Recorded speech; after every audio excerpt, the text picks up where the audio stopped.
तीसरा सवाल है, एक ऐसे घनाभ की ऊंचाई ज्ञात कीजिए जिसके आधार का शीर्ष 180 वर्ग सेंटीमीटर, आधार का शीर्ष नहीं, आधार का क्षेत्रफल, और जिसका आयतन 900 घन सेंटीमीटर है। तो देखिए हम लिखेंगे आधार का क्षेत्रफल,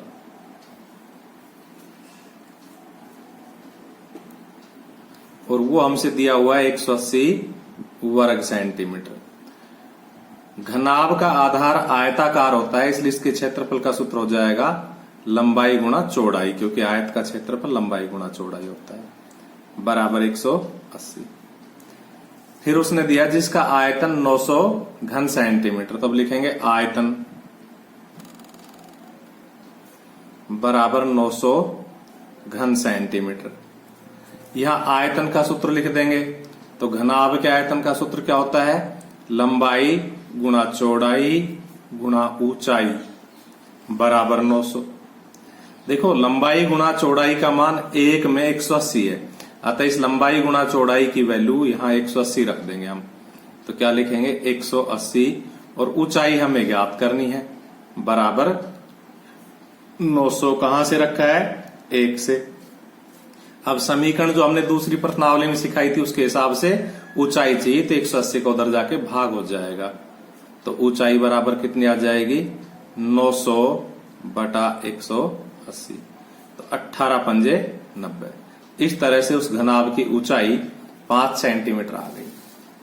चौथा सवाल देखो, एक घनाभ की विमाएं, विमाएं का मतलब लंबाई चौड़ाई और ऊंचाई दी हुई है। इस घनाभ के अंदर 6 सेंटीमीटर भुजा वाले कितने छोटे घन रखे जा सकते हैं।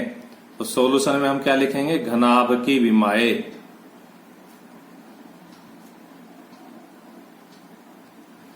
बराबर दी हुई है 60 गुणा 54 गुणा 30। घन की भुजा वो कितनी दी हुई है, 6 सेंटीमीटर लिखेंगे, इसलिए अंदर रखे जाने वाले घनों की संख्या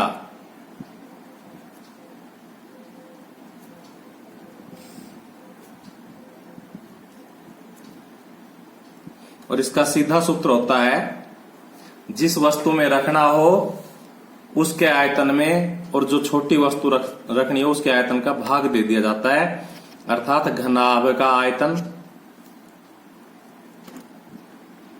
क्योंकि घनाभ के अंदर वो वस्तु रखी जाएगी, बटा एक घन का आयतन, कौन रखे जाएंगे, घन, तो एक घन के आयतन का भाग दे देंगे तो घनाभ रखे जाने वाले घनों की संख्या आ जाएगी।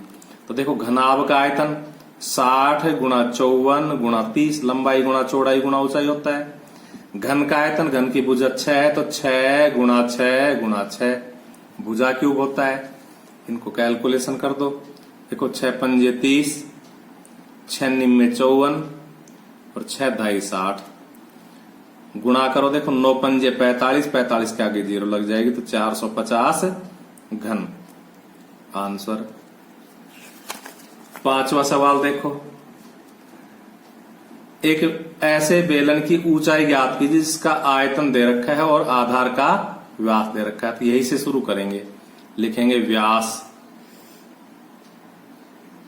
बराबर 140 सेंटीमीटर, एम्प्लाइज त्रिज्या बराबर 140 बटा 2, 70 सेंटीमीटर। देखो हमारा जो आयतन है वो 1.54 घन मीटर है, यानी कि या तो इसके भी घन सेंटीमीटर बनाए या इसके भी मीटर बनाए। तो इसके मीटर बनाने आसान रहेंगे, तो इसमें 100 का भाग दे दो, तो 0.7 मीटर। 100 का भाग देने 0 से 0 कट जाएगी, 0.7 मीटर आ जाएगा। लिखेंगे आयतन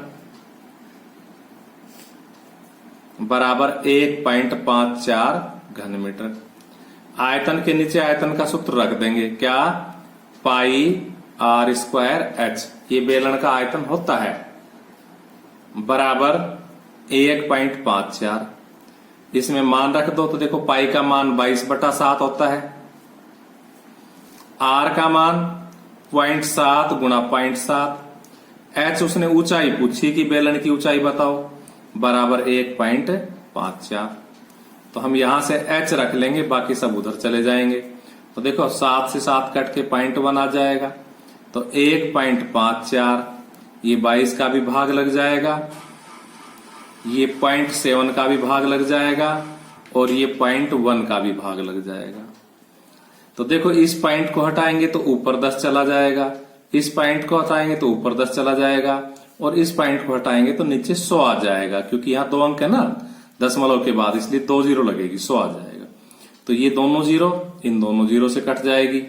22 साते 154, 7 से 7 कट जाएगा। देखो यहाँ सब कुछ कट गया है, कुछ भी नहीं बचा। तो जब गुणा भाग में सब कुछ कट जाता तो क्या बचता है, 1 बचता है। तो 1 मीटर लिखेंगे, इसलिए बेलन की ऊंचाई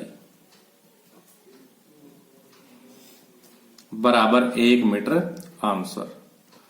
छठा सवाल देखो, आपका छठा सवाल है कि एक दूध का टैंक बेलन के आकार का है जिसकी त्रिज्या 1.5 मीटर है, तो R बराबर 1.5 मीटर और लंबाई का मतलब h आपको बताया है, जब उसको खड़ा कर दे तो ऊंचाई, पटक दे तो लंबाई, तो लंबाई को ऊंचाई से ही लिखते हैं, h बराबर 7 मीटर। क्या कह रहा है, इस टैंक में भरे जा सकने वाले दूध की मात्रा ज्ञात कीजिए। तो हमने पहले ही सवाल में बताया था, जब कोई चीज भरी जाए तो आयतन निकालते हैं, कोई चीज उसकी सतह पर चिपकाई जाए तो क्षेत्रफल निकालते हैं। तो यहाँ क्या लिखेंगे, इसलिए टैंक का आयतन, और टैंक बेलनाकार है और बेलन का आयतन होता है πr²h। पाई का मान 22/7, r का मान 1.5 गुणा 1.5 और h का मान 7। काट दो, 7 से 7 कट जाएगा।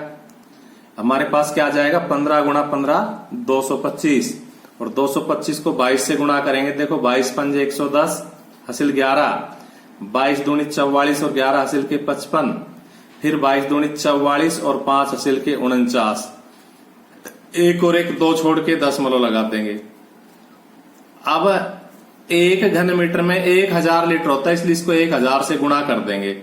तो क्या हो जाएगा, 0.50 गुणा 1000, तो क्या बन गया, लीटर बन गया, क्योंकि 1 घन मीटर में 1000 लीटर होता है। और अब ये दशमलव है, 3 स्थान खिसक जाएगा क्योंकि 3 जीरो से गुणा कर रहे हैं।